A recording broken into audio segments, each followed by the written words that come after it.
The information expressed in the following podcast is intended for educational purposes only and was created by and belongs solely to Believe Limited and the Flow podcast and does not necessarily reflect the views of our sponsors. Please speak to your healthcare provider before making any medical decisions.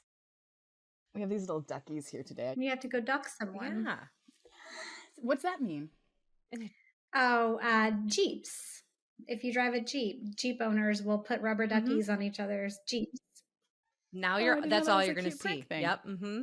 Yeah. That's all I'm going to do. You kidding me? Watch out, Jeeps. Coming at you. You just put them on Jeeps and you don't drive a Jeep. I just like ducks. I'm just... Yeah. Yeah. It's cool. It's just a fun reason. Yeah. On that note, hi, I'm Jessica and welcome to Flow. I'm here like every month with Sarah Watson, sex therapist. And this month we have Kim Rosas from Period Nirvana. We all want to know, how's your flow?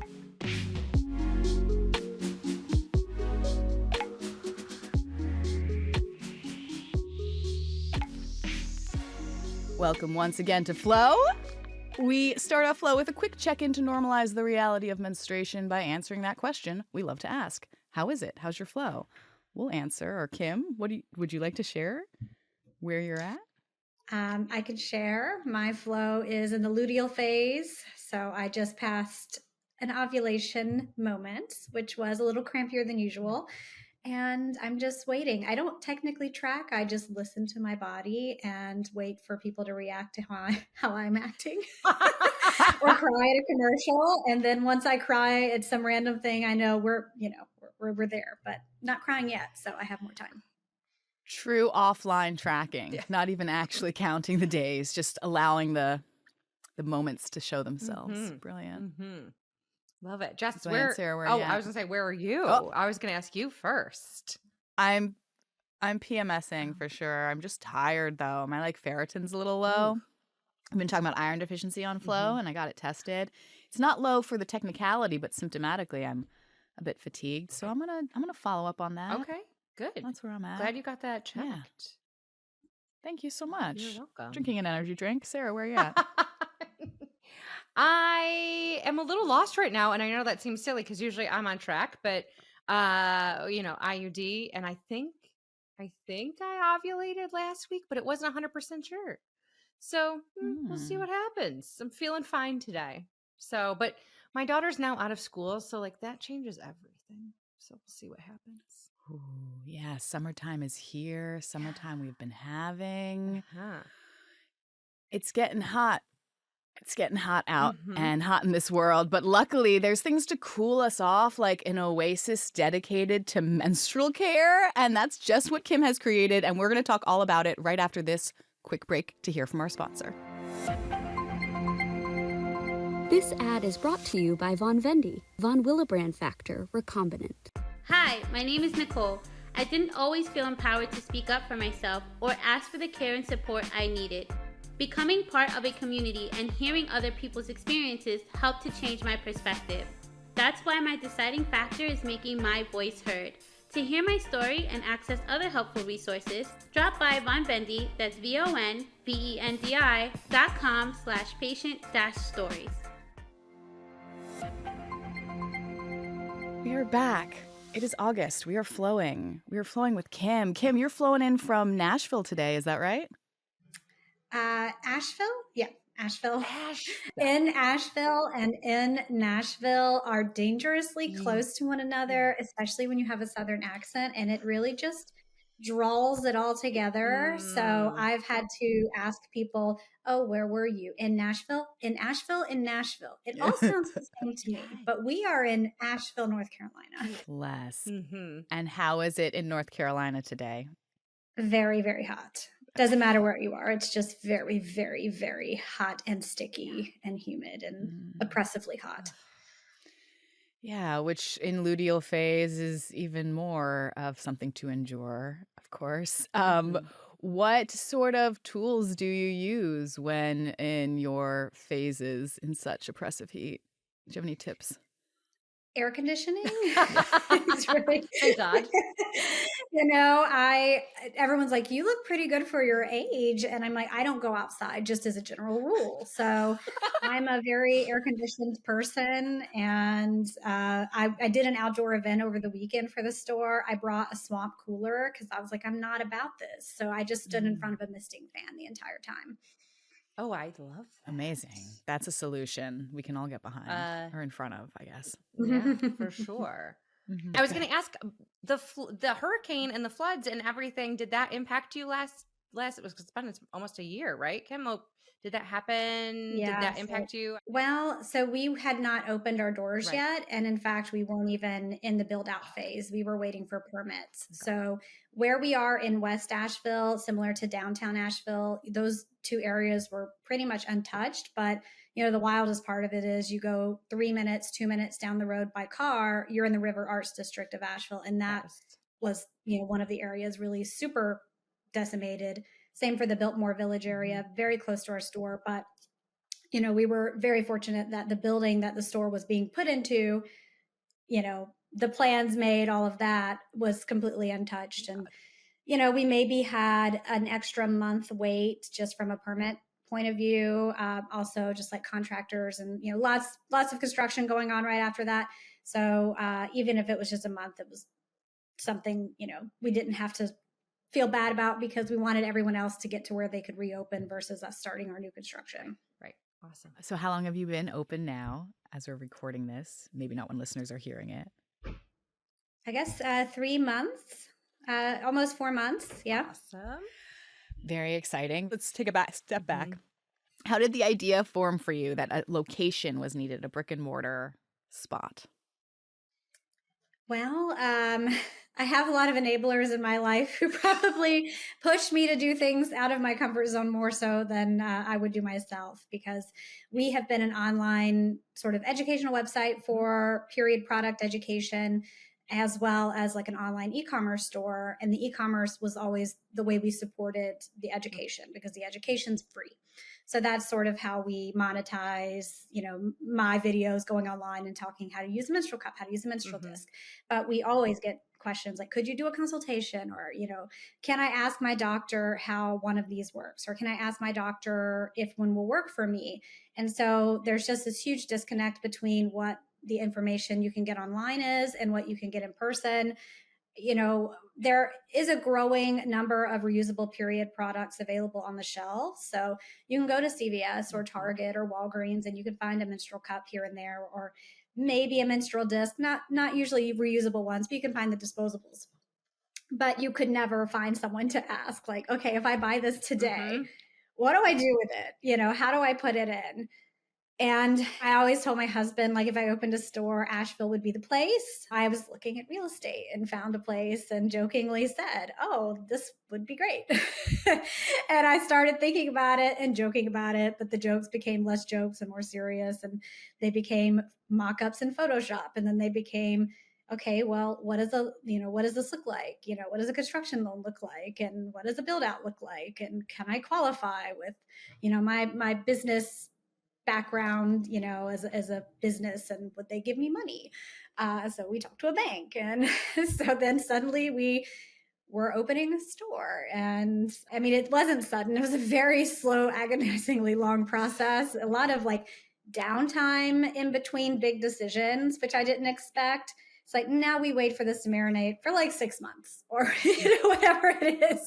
We're waiting for this. We're waiting for that. There's just these huge gaps of time that I was not expecting. And then when things pick up, it's just incredibly fast. The intent really is just to make an in-person experience for people with periods. And that includes everyone with a period. We're a very inclusively minded store. If you've seen pictures, we're very green, like Oasis is a good way of explaining it. Everything is green in the store. But yeah, we want to help people find the right period product for them, which in turn gives them period nirvana, which is our phrase.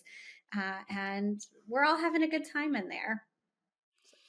Yes, period nirvana, the state of bliss while bleeding, no matter the pain.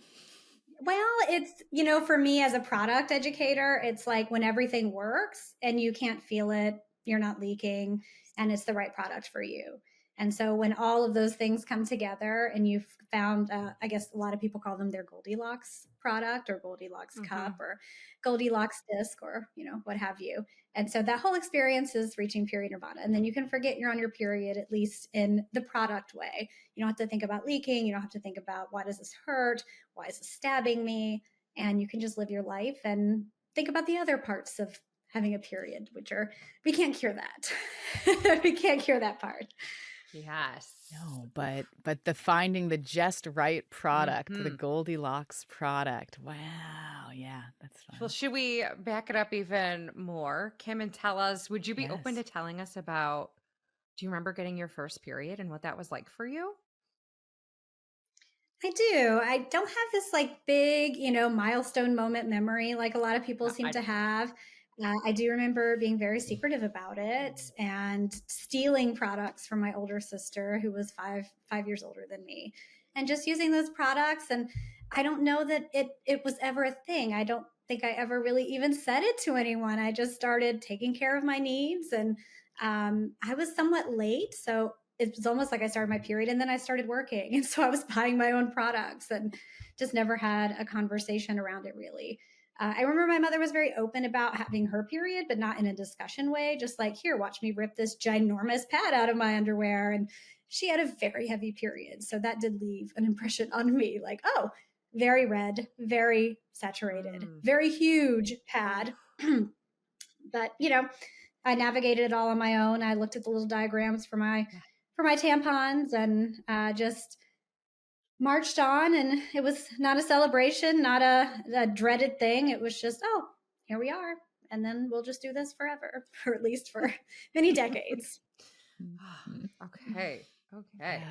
Yeah. Many decades. Have you I'm curious, was there any education on menopause? Most of us received little on puberty, but even less on menopause, that it was part of the process. No. My mother had a hysterectomy, and so my sister had a hysterectomy. I didn't really talk to my grandparents. So I actually have no idea what's coming for me in terms of where my flow will be and maybe, what age people in my family, have their menopause. And it's just a big guessing game. We're just riding through. And I feel like I am starting to have some perimenopausal symptoms. I haven't had anything looked at, but my body is telling me, okay, it hurts more and it's heavier. Things are changing. Things are changing, and we can flow with it. Yes. Or we can resist it. But the extreme bleeder in me, though, Kim, is like, wait, you might want to figure out what happened with mom and sister, because what is going on? Yeah. As someone with a bleeding disorder, I'm always like, wait, what do you mean? Because you're talking about your mom's period and how it was very heavy, and was sisters the same way? What's your clotting factor? And now I'm being nosy. I was very lucky. I mean, I know that they both had extreme periods, and my sister, I believe she had PCOS. Some fibroids. There's been a lot of intervention for both of them. I'm not supposed to be here. My mother conceived me with one ovary at the time. Wow. So just didn't know or wasn't told that, that can still happen with just the one.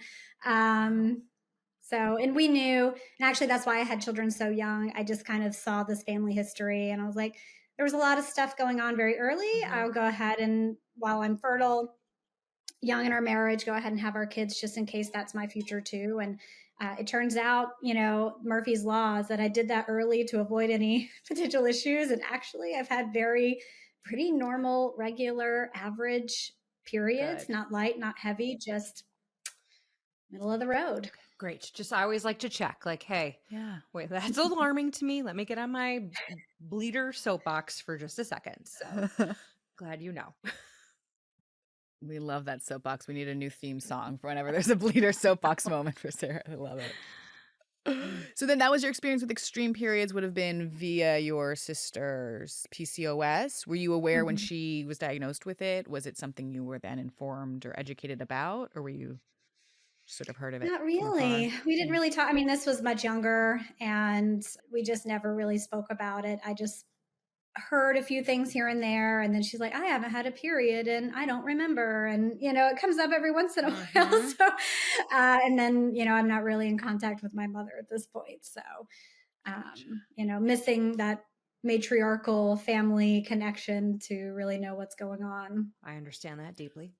And know what that's like. Interesting, though, that you came from this place where it sounds like you guys didn't really talk about much in your house, but yet here you are, education, opening the store. Like, what was the transition there? What happened for you that, I mean, it's not super surprising, but like, what happened? How did you get here? I just have this real interest in offbeat, quirky topics going back, way back. My husband likes to tell people our first date, I was talking about castration. So it's just part of me. I like the weird and unusual, and not to say periods are weird and unusual, Right. but being so open and discussing them is maybe more the weird and unusual aspect of that. But it really just came from trying a menstrual cup, and I was already mostly trying to reduce my waist was how I came about it. Everyone comes to a menstrual cup or a disc or cloth pads or period underwear from a different angle. Some are, I don't want chemicals, I want a healthier option. Some people are trying to save money. Some people have a really heavy period and they've actually heard it's better for that. Some people are just like, well, I would rather use this. And some people like me were just tired of throwing away extra garbage each period. But it turned into such a life-changing experience for me that my periods, what used to be somewhat uncomfortable and painful that I just thought was my period, was like better. So I stopped having cramps. Not that they were terrible, but the cramps that I had stopped when I switched to a menstrual cup, and the 12-hour wear time was like life-changing because I had two very young kids at the time. And so it's just, we're always on the go. We're always out of the house. I could go the whole day without having to think about, tampons and packing. I'm already packing their diapers. Why do I have to pack, my diapers? We're already carrying around all this stuff. And plus, who gets time to change out their tampon in a public stall when your kids are this young? Because they're in the stall with you too. Like, let's be serious. Yes. They are in the stall with you. At the time, maxi skirts were really popular. And I remember going to a theme park, and at the time my menstrual cup was kind of slipping because I was like really walking and it was slowly slipping. I'm like, I got to fix this. So I took it out in the stall with my son in the stroller with me. And he's like, oh, what's that? Like really loud. And I'm like, it's just mommy's cup. And so I'm dumping it and I'm about to put it out, put it back in. I put it in under my skirt. And he's like, where'd your little cup go? And he's asking all these questions. And the people outside in the line at this very popular theme park can hear this whole conversation. So yeah, there's no such thing as privacy with little kids, but it turned into going online. I've always had some online presence. Delusionally, in high school, I had a website, a blog, a forum for my own self and my friends. I've always built websites. So I built a website. My first website was about cloth diapering, and I started sharing about the cup, which is very, very much in the same line of thought for people who cloth diaper, reducing our waste. I'm like, this is my experience. And that just very slowly evolved into becoming an expert on all things menstrual cups, because at the time we were on the cusp of this huge menstrual cup revolution, different brands, different designs. I started when there were like 3. Wow. Like 3 different options. So this was 13 years ago. And then I just love pattern recognition, and I started absorbing anything I could about who each cup worked for and why it would and why it wouldn't, and started making resources and charts and quizzes. And, that eventually turned into a new website, which is Period Nirvana, and became a destination for people. Now things are very different. It's algorithm based. But when I started, it was search based. People were looking for that information and finding it on the website because there was no place else you could get it. Same for YouTube. Awesome. Heard. What an amazing evolution. So the mission of being less waste. How did you come to that mission? It was the kids. It was the diapering. It was a shock. It was just such a huge amount of landfill waste. And I like to say I'm not super crunchy, and maybe I never was super crunchy. I was probably crunchier then. I definitely went pretty hardcore at the time. And I was, this close. I was like, family cloth, which is reusable toilet paper. And my husband was like, okay, listen, I got you on the cloth decorating. I'm on board for all of these things, right? But making your own baby food, whatever it was, the breastfeeding and the baby wearing and the home birthing. He's like, okay, but the cloth for the toilets, we're gonna stop you. We're gonna stop you right there. He had a hard line. He had a hard line. He was like, "We're not doing that." Okay. Yeah. And so now I could see maybe I was going a little too hard on that, but now I'm definitely somewhere in the middle. And I usually tell people at this point, my reason for continuing to use them is just comfort and convenience, more so than waste, more so than money savings, more so than health. Although that's definitely a benefit. It actually just is more convenient and more comfortable. And I think that resonates with people more than, 10 years ago, if you use a menstrual cup, you were automatically a hippie. And, fair enough. I probably would have been considered one of those. But normal people can benefit from them too, or not hippie people. Normies. Yes, but more than a granola, I would say from seeing your content, you are such an intuitive educator, and you have this device in one of your videos, maybe we can cut to, that you explain for those that are just curious how to use the product, and really just being so available to fully explain. It's one thing to understand it for yourself, but to then choose to want to expand that knowledge and to get that. Where did you get that device, first of all? And then how did you figure out how to properly teach, I have a lot of devices, so I'm not quite sure which. Fair. And I have a mix of vintage models because you really can't find uterus models anymore. They're very hard to come by.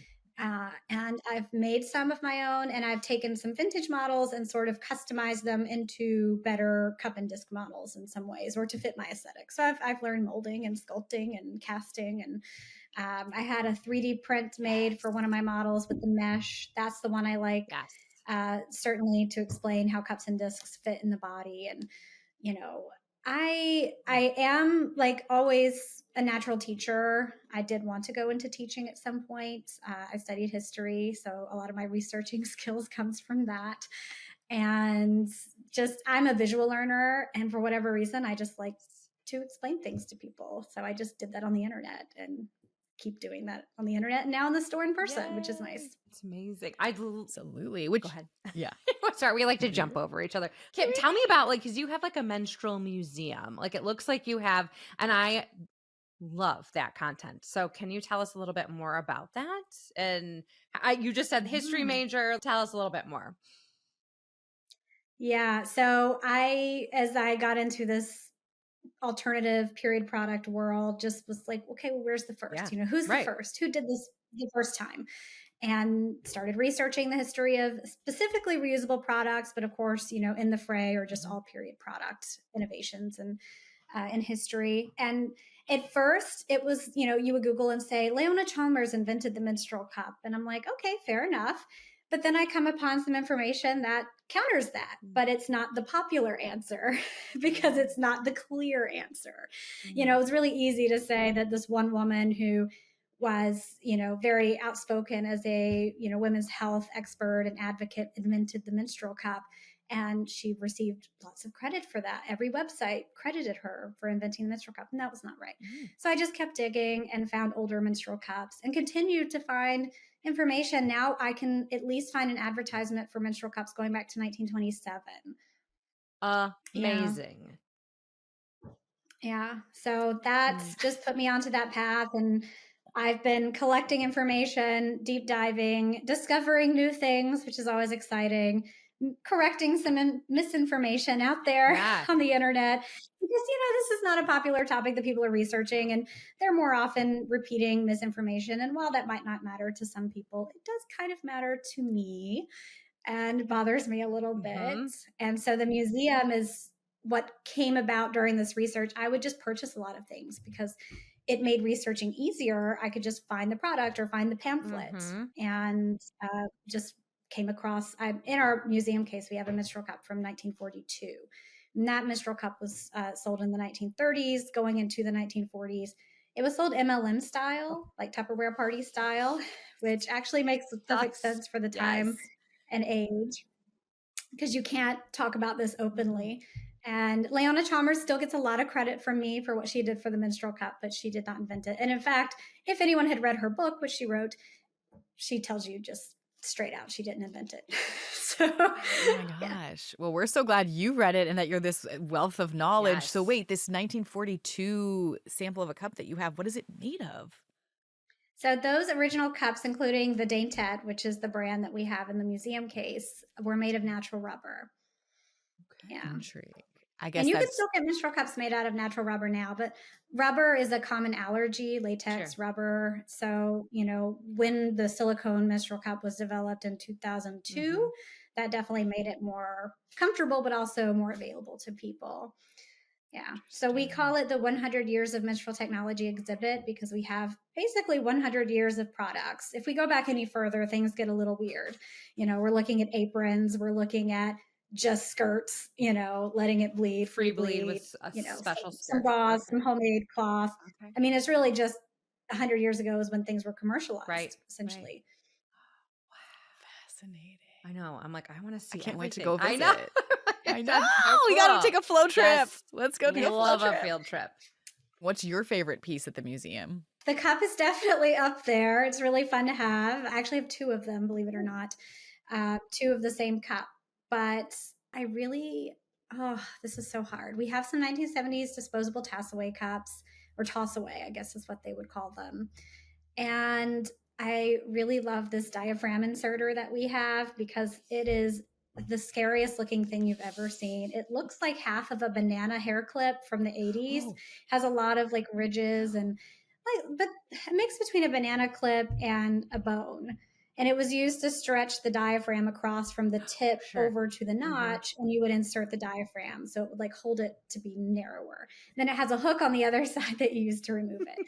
So, diaphragms were not period products necessarily, but we include them because people were using them for periods. It was the inspiration behind the menstrual disc product. And just like with sponges for contraception, people were using them to absorb period flow. Same story for the diaphragm. People are like, oh, you know what? I wear it and it just stops it. So I'm just going to keep doing that. Wow. Yeah. Of course, there's a crossover with period education and sex ed, or it's so interesting that period ed doesn't come in a different way in schools outside of the overall sex ed management. Yeah. Do you find yourself running up against that ever? Sexual education boundaries and what you can educate about? We get people who are very timid when they either write to us, email us, or come into the store. To them, because, body parts are sexualized, this is almost too taboo of a subject to start. What you're inserting into your vagina, the thing that you use for sex, they don't want to talk about it. We have to correct a lot of misinformation very delicately about virginity and hymens and what products can be used depending on your sexual history. We of course take a firm stance. It's just a social construct, but sometimes you also have to respect people's culture and background and where they're coming from. And they have a very large leap from where they are when they walk in the door and where you need them to be. So we go through that. And honestly, we've had people who don't even know what or where the cervix is. So it's just a huge swath of people walking in the door or writing in asking for help, and where their sex ed started or ended or never started. Yeah. And that really informs how they understand using internal products, even tampons. How to use a tampon. We teach that as well, just because sometimes it's not taught, or they need the visual. So we're kind of a little bit in there in the sex ed. We have a lot of models where we're, the 3 holes topic comes up fairly often. Yes. Oh, okay. And we have a great model that I bought from Poland that someone hand stitched. Is gorgeous, but it's a really great vulva model and huge, so it can really point. Really, that hole that you can really hardly see gets bigger when you scale it up. So that's nice for education. That sounds incredible. Now, you keep saying we, and I'm just curious, you must have an amazing team you also work with, enablers that help you do this leadership you're doing.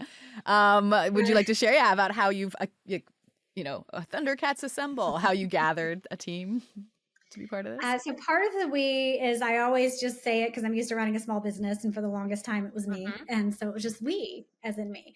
We will work on that order that for some reason didn't ship out, and it pleased me, or whatever the case is. But I would actually include my husband because he's been there from day one. He helps a lot with some of the things I'm not great at. Super supportive. Also was very supportive of opening the store. Knows more about menstrual cups and discs than 99.9% of any woman who's had a period or used one. He can tell you if you told him what your body is and what your period is, he would actually be able to tell you what product would work for you at this point. Oh my God. Oh, he gets a round of applause. He gets a round of applause. She needs a marula. She's got a heavy flow and a low cervix.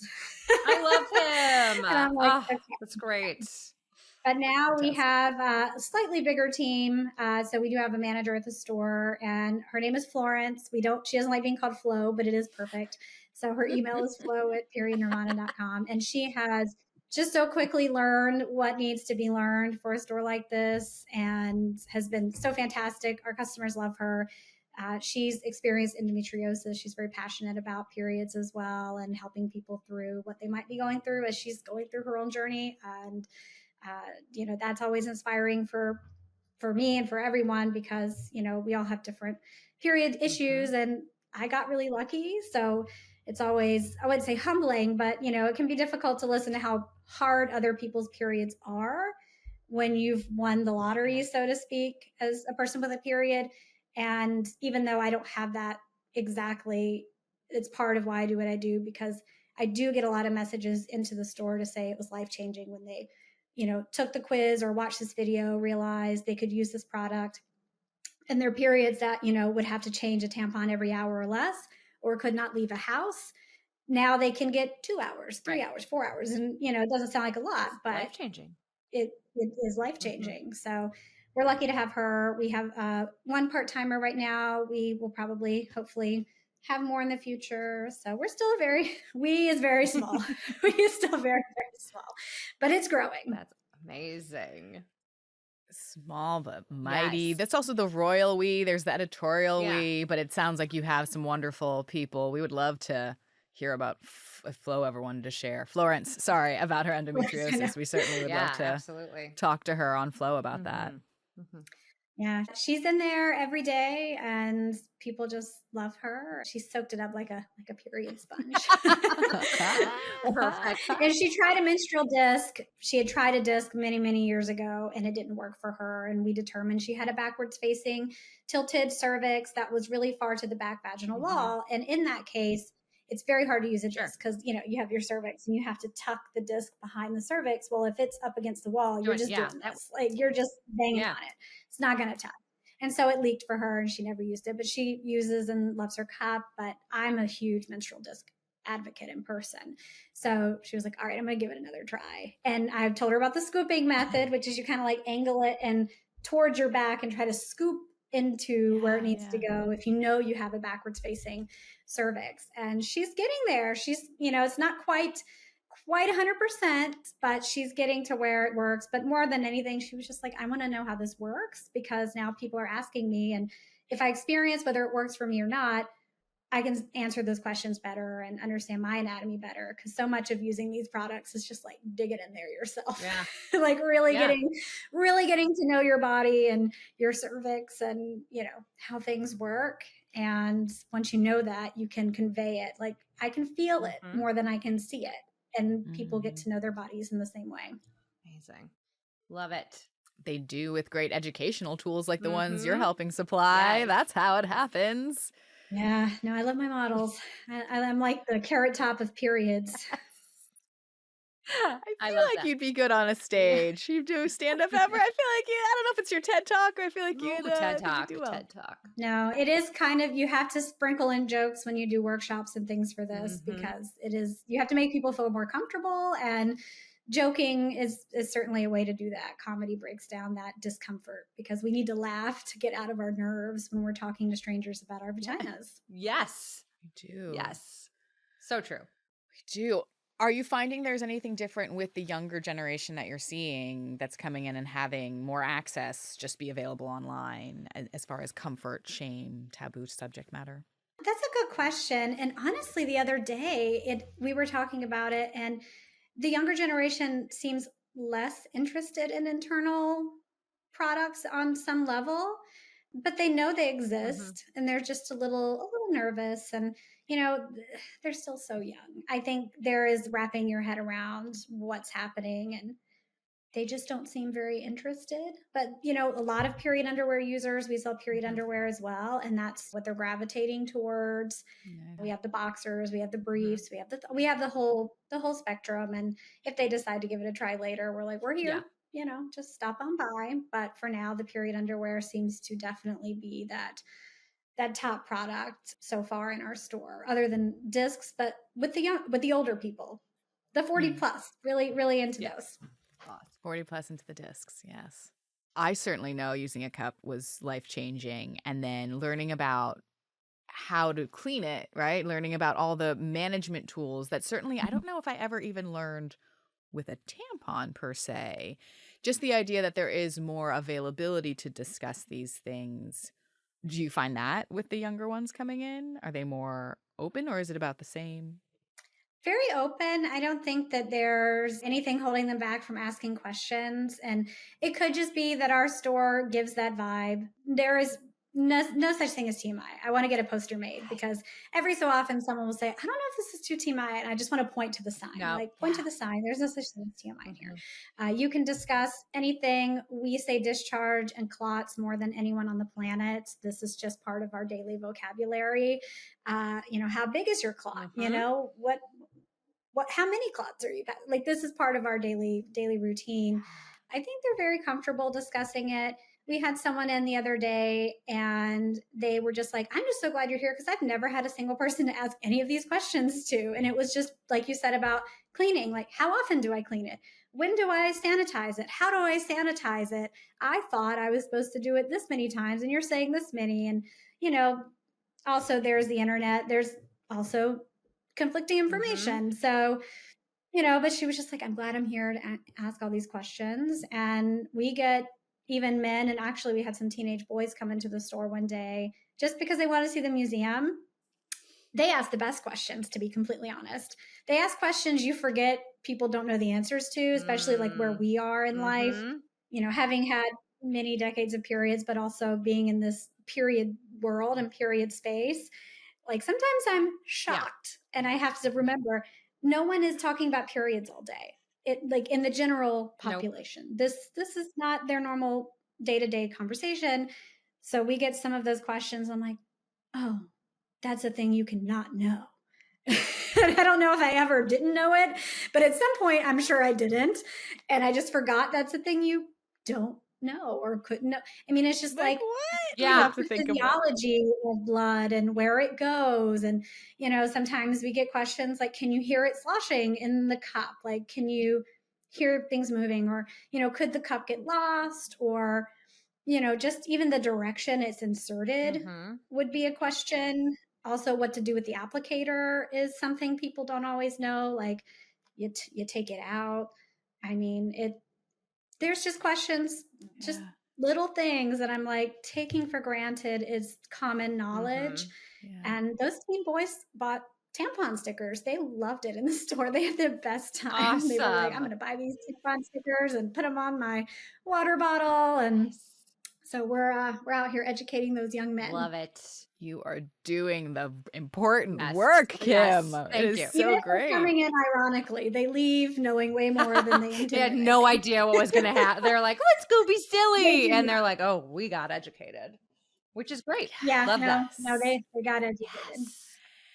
And it's something you just can't learn from ChatGPT, I'll tell you that much. There's no way it's ever going to be personalized, customized, or in-depth enough. Yeah, although ChatGPT has definitely sucked up a lot of my internet knowledge, or sucked up what I put on the internet. Good. Not loving that.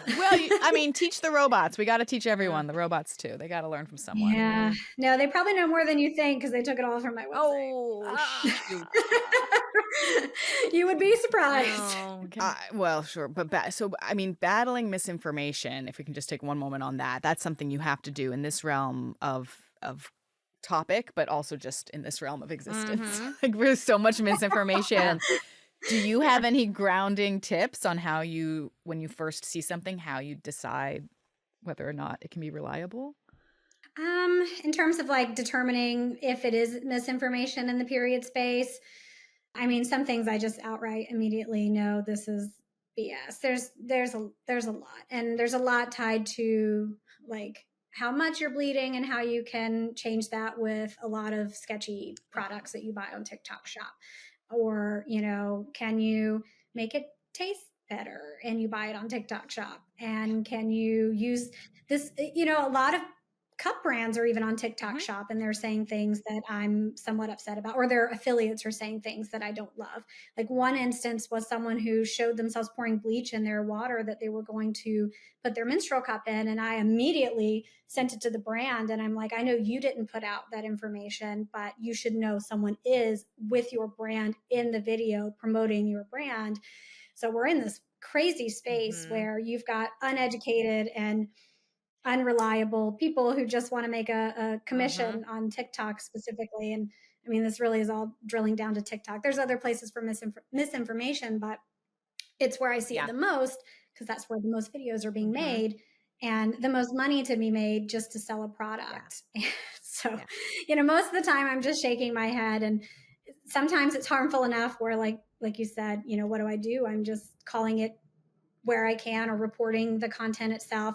Occasionally it's viral enough that I'll just make a direct response and hope people see it, with a stitch or with a green screen. And I've had to do that a few times, but that never reaches as many people as the crazy viral TikTok that has the misinformation in it. And you can try and report them and see what happens with that. But I try to educate people on what product fits them best. But when you go to TikTok, it's just brands directly trying to sell you a product at whatever cost that is. And that's just, this is going to work for you. This is the best product ever. And I'm like, not if it doesn't fit. Right. Not if it doesn't fit.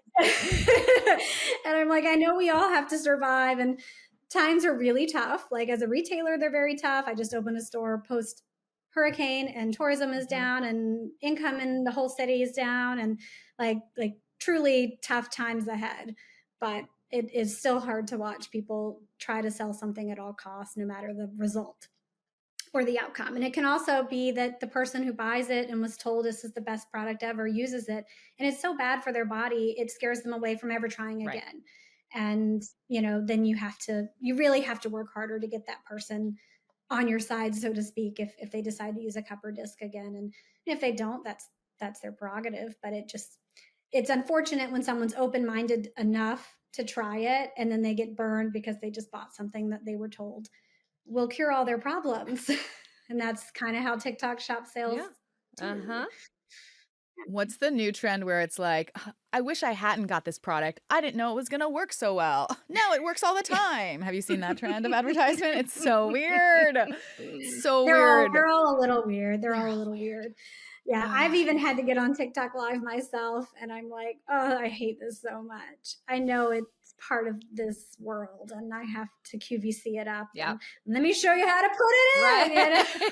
Kind of laying up. You're like, this is order. Yeah, call in. Don't call me. Don't ever call me. I won't answer. Put on an online order. Yeah. Yeah, you don't leave your house, you said. That's your secret. So listen, you got to channel Deborah Vance, be your QVC host self. It is amazing that you're doing this work. It's so inspiring, and you are correcting people in action. Like, that's so necessary, and it's so wonderful that you're choosing to lead that way this way with your time. Like, for all of us on Flow. I have to interject just to say that Hacks is one of the shows that has had a menstrual cup moment, multiple menstrual cup moments. Yes. Love Hacks. I love it. Love it so much. Yeah. I'm so sad. I burned through that season. I'm like, man, we did too. We were like, wait, that's it? Like, it was more. Okay. Glad we're all on the same page. I love them. Seriously. I love them. I'm rooting for those two. Yes. Well, and we are I was the original Designing Women fan, actually. So this has been a full redemption arc for Jean Smart for me. Although she wasn't my favorite character, it was always Julie Sugarbaker. But, feisty Southern woman. Yeah, she's incredible. Love it. The work she's doing on that show. Oh my word. And the work you're doing in Asheville. And we're so grateful for you to spend some time with us, to flow, to share, to inspire our listeners with what they can learn on Period Nirvana. We'll include all the links in the show notes that we can inspire them to take a trip to Asheville, to come see the museum, or when they're nearby, to definitely stop by. I know we can't wait to go. Before we fully close out, is there anything else you want to share in this flow? No, just thank you so much for having me on and doing this work too. I've been listening and studying, and no, it's a great show. Well, thank you. Cheers to that. So check out our program notes for more on Period Nirvana, everything Kim is doing. And hey, next month we'll see you on Flow Live. We'll be at NBDF's BDC, Flowing Live. So next month you'll hear that, us with the community. We can't wait to flow with you. See you next month. Flow is produced by Bloodstream Media. Big shout out to our creative director, Amy Board, and our editor, Kay Vermeil. New episodes of Flow will be available the second Thursday of every month. Hey, that's the day after I start menstruating. And thanks to our sponsor, Takeda, for their support of Flow.